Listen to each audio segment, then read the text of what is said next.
ಇನ್ನು ಶಾಸಕರ ಬಾಯಿ ಮುಚ್ಚಿಸೋ ಕೆಲಸ ಸಿಎಂ ಮಾಡಬಹುದು ಹೀಗಂತ ಬೆಂಗಳೂರಿನಲ್ಲಿ ಮಾಜಿ ಸಿಎಂ ಯಡಿಯೂರಪ್ಪನವರು ಹೇಳಿಕೆ ಕೊಟ್ಟಿದ್ದಾರೆ.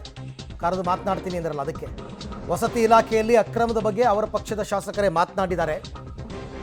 ಈಗ ಒಬ್ಬೊಬ್ಬರೇ ಬಾಯಿ ಬಿಡ್ತಾ ಇದ್ದಾರೆ. ಶಾಸಕರ ಬಾಯಿ ಮುಚ್ಚೋ ಕೆಲಸವನ್ನ ಸಿಎಂ ಮಾಡ್ತಾರೆ ಅಂತ. ಕಾಂಗ್ರೆಸ್ ಶಾಸಕ ರಾಜು ಕಾಗೆ ಕೂಡ ಇವತ್ತು ಈ ಸರ್ಕಾರದಲ್ಲಿ ಹಣ ಕೊಡದೆ ಯಾವುದು ಕೂಡ ಸೈನ್ ಆಗ್ತಿಲ್ಲ. ರಾಜು ಕಾಗೆ ಅಂತಲ್ಲ, ಅಂತವ್ರು 10 ಜನ ಇದ್ದಾರೆ. ಒಬ್ಬೊಬ್ಬರೇ ಬಾಯಿ ಬಿಡ್ತಾರೆ, ನೀವೇ ಕಾದ್ ನೋಡಿ. ಸರ್, ಕಾಂಗ್ರೆಸ್ ಶಾಸಕ ರಾಜು ಕಾಗೆ ಕೂಡ ಇವತ್ತು ಈ ಸರ್ಕಾರದಲ್ಲಿ ಹಣ ಕೊಡದೆ ಯಾವುದು ಕೂಡ ಸೈನ್ ಆಗ್ತಿಲ್ಲ. ರಾಜು ಕಾಗೆ ಅಂತಲ್ಲ, ಅಂತವ್ರು 10 ಜನ ಇದ್ದಾರೆ. ಒಬ್ಬೊಬ್ಬರೇ ಬಾಯಿ ಬಿಡ್ತಾರೆ, ನೀವೇ ಕಾದ್ ನೋಡಿ.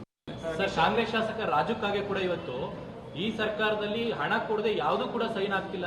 ರಾಜು ಕಾಗೆ ಅಂತಲ್ಲ, ಅಂತವ್ರು 10 ಜನ ಇದ್ದಾರೆ. ಒಬ್ಬೊಬ್ಬರೇ ಬಾಯಿ ಬಿಡ್ತಾರೆ, ನೀವೇ ಕಾದ್ ನೋಡಿ. ಸರ್, ಕಾಂಗ್ರೆಸ್ ಶಾಸಕ ರಾಜು ಕಾಗೆ ಕೂಡ ಇವತ್ತು ಈ ಸರ್ಕಾರದಲ್ಲಿ ಹಣ ಕೊಡದೆ ಯಾವುದು. ಸೊ ಇದು ದೊಡ್ಡ ಮಟ್ಟಕ್ಕೆ ಹೋಗುತ್ತೆ ಅಂತ ಅನಿಸುತ್ತೆ. ಯಾಕೆಂದರೆ ವಿರೋಧ ಪಕ್ಷದವರು ಕೂಡ ಈಗ ಇದಕ್ಕೆ ಹೋರಾಟವನ್ನು ರೂಪಿಸ್ಬೋದು. ಯಾಕೆಂದರೆ CM ರಾಜೀನಾಮೆ ತನಕನೂ ಹೋಗ್ತಾ ಇದೆ.